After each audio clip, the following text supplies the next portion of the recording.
Bonjour et bienvenue dans cette capsule dans laquelle on va aborder le système respiratoire. On va tout d'abord aborder l'anatomie du système respiratoire. Par la suite, on va expliquer le fonctionnement.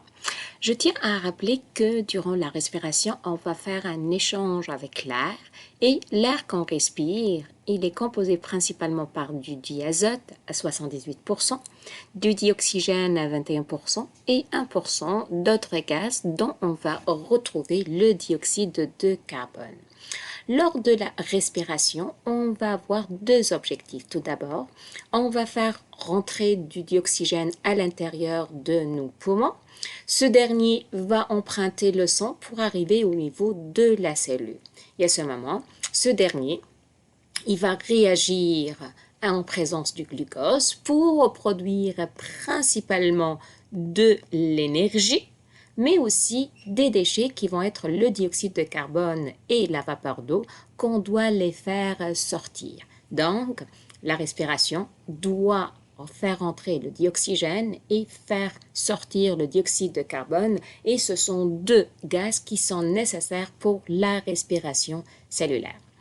Je vais nommer maintenant les structures qui vont être vraiment spécifiques au système respiratoire. On va parler que les cavités nasales, on va retrouver aussi cavité buccale. L'air, il va traverser le pharynx. Rappelle-toi, le pharynx est un carrefour commun entre les voies respiratoires et le système digestif pour rejoindre une partie qui se trouve au début de la trachée, qu'on appelle ici, vous voyez là, c'est le larynx. Par la suite, l'air traverse ce long tube, à peu près de 15 cm, qui s'appelle la trachée. Elle se divise en deux conduits plus petits en diamètre qu'on appelle les branches. Chaque branche se termine dans un poumon gauche et un poumon droit. Le tout est supporté par un muscle très grand qu'on appelle le diaphragme. Donc, voyons maintenant le fonctionnement de chaque structure. Donc, l'air, il va rentrer principalement par deux trous qui se trouvent au niveau de notre nez, qu'on appelle narines. Une fois l'air rentre à l'intérieur, il va retrouver des chambres qui vont être creuses, donc ils sont vides à l'intérieur. Ces chambres, ils vont s'appeler soit des fosses nasales ou des cavités nasales, donc ce sont des synonymes. Qu'est-ce qu'on retrouve ou qu'est-ce qui va se passer à l'intérieur de ces chambres? Tout d'abord, l'air, il va être filtré. Donc, on va voir des poils. Les poils, ils vont vraiment bloquer, emprisonner les particules, les germes, les micro-organismes, mais aussi il y a une structure qui va bouger dans un seul sens qu'on appelle des cils. Ces cils vont faire quoi? Ils vont permettre la sortie de la poussière, des germes à l'extérieur. De plus, ces fosses nasales ou ces chambres, ils vont être riches en capillaires sanguins. Et les capillaires sanguins, donc, ils sont riches en sang, et le sang va permettre de réchauffer l'air lorsqu'il est froid. Et dernière fonction de ces fosses nasales, c'est qu'il va rajouter de la vapeur d'eau pour la rendre plus humide et facile à traverser notre système respiratoire.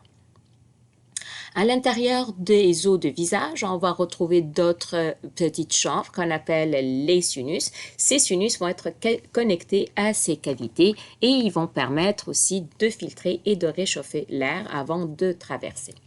Une fois l'air a terminé de traverser les fosses nasales, il va arriver au niveau vraiment du pharynx. Mais admettons que lorsqu'on inspire, l'air va être très concentré en germes, en poussière. Qu'est-ce qui arrive?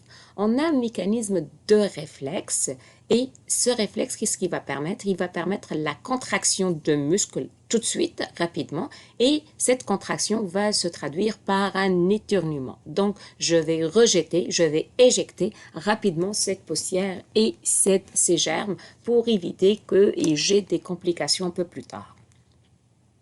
Donc, l'air continue son chemin, il va traverser le pharynx, il va arriver au niveau de début de la trachée. Et là, on va retrouver une structure qui s'appelle le larynx.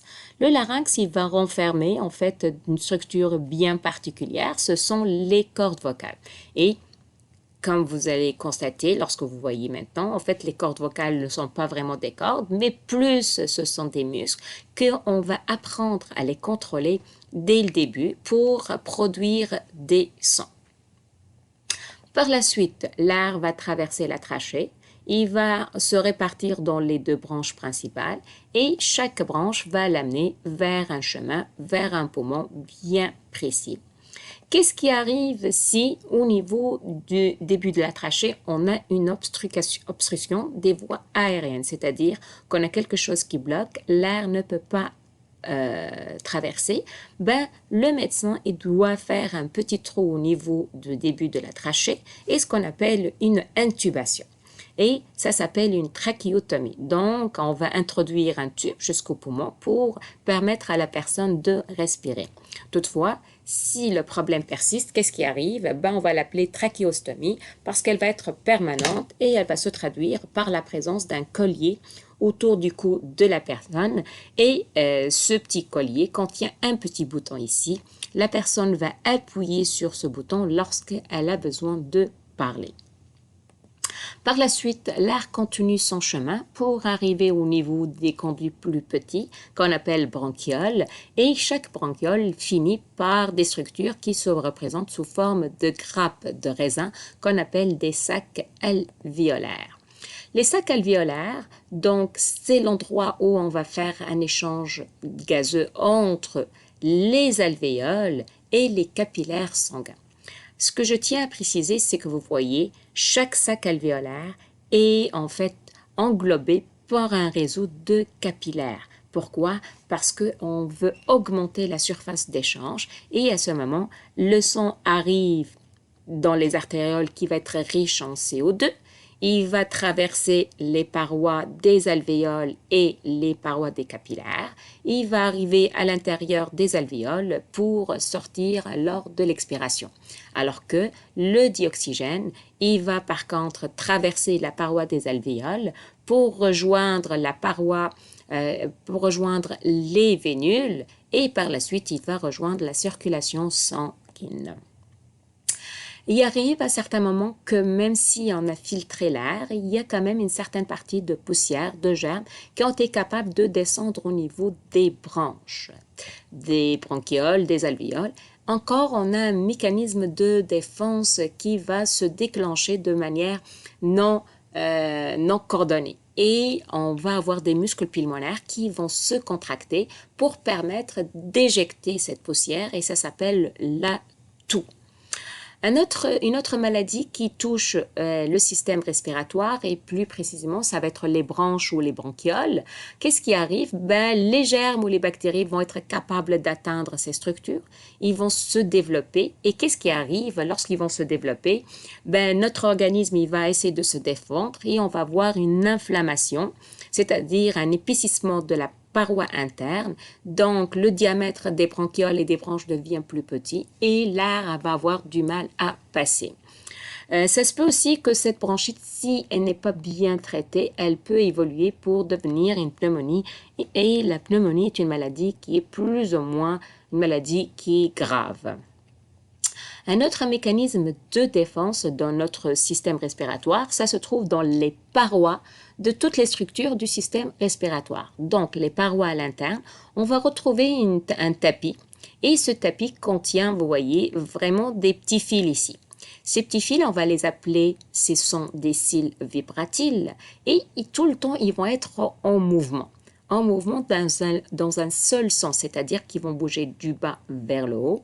Et comment ils vont protéger? Ils vont protéger en permettant la remontée de la poussière, des germes vers le haut jusqu'à atteindre au niveau début soit de la trachée, on va essayer de la sortir en crachant ou tout simplement si on n'arrive pas, on va essayer de l'avaler par l'intermédiaire de notre système digestif. Donc, je rappelle, les cils vibratiles, ils vont vibrer, ils vont bouger tout le temps, mais dans un seul sens. Et c'est quoi leur objectif? C'est vraiment de permettre de protéger notre système respiratoire. Voyons maintenant une autre maladie qui touche les poumons. Rappelle-toi que les parois internes, pour faciliter de piéger la poussière, il y a une substance qui va être produite qu'on appelle le mucus, et ce mucus, il doit être vraiment clair et vraiment très très léger. Mais ça arrive que durant certaines maladies, ce mucus devient très épais, très visqueux, et par conséquent, les cils vibratiles ne seront pas capables de le faire remonter. Ce mucus va s'accumuler dans nos voies respiratoires et par contre aussi dans nos poumons. Et ce qu'il va faire, ça va fermer les voies respiratoires et la personne n'est plus capable de faire un échange avec le milieu extérieur et donc de ne pas être capable de respirer. On finit par l'avant-dernière structure des systèmes respiratoires. On va parler des poumons. Donc, on va voir un poumon droit et un poumon gauche, sachant que le poumon gauche est plus petit. Pourquoi? Parce que tout simplement, on doit placer un petit peu le cœur du côté gauche. Donc, ça se fait qu'il a un volume plus petit un petit peu. Les poumons contiennent à peu près entre 300 millions à 600 millions d'alvéoles. Ça varie d'une personne à une personne et ça varie aussi de facteurs génétiques qui vont entraîner aussi une variation dans ce nombre. Une maladie qui touche les poumons, on va parler de la tuberculose. C'est une bactérie.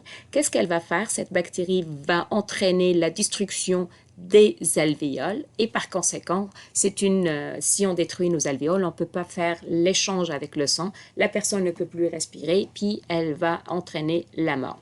Généralement, la tuberculose est une maladie qu'on peut traiter, toutefois, c'est une maladie très contagieuse et le traitement varie entre 3 à 6 mois. On protège notre système respiratoire par un tissu osseux. Donc, c'est ce qu'on appelle la cage thoracique. Elle est formée par des côtes qui sont reliées par une structure d'os plat qu'on appelle le sternum. Et la dernière structure de notre système respiratoire, c'est un muscle qui se trouve au niveau de l'abdomen. Ce muscle, il va être relié à nos poumons et c'est un muscle très important. C'est lui qui va être responsable des mouvements respiratoires.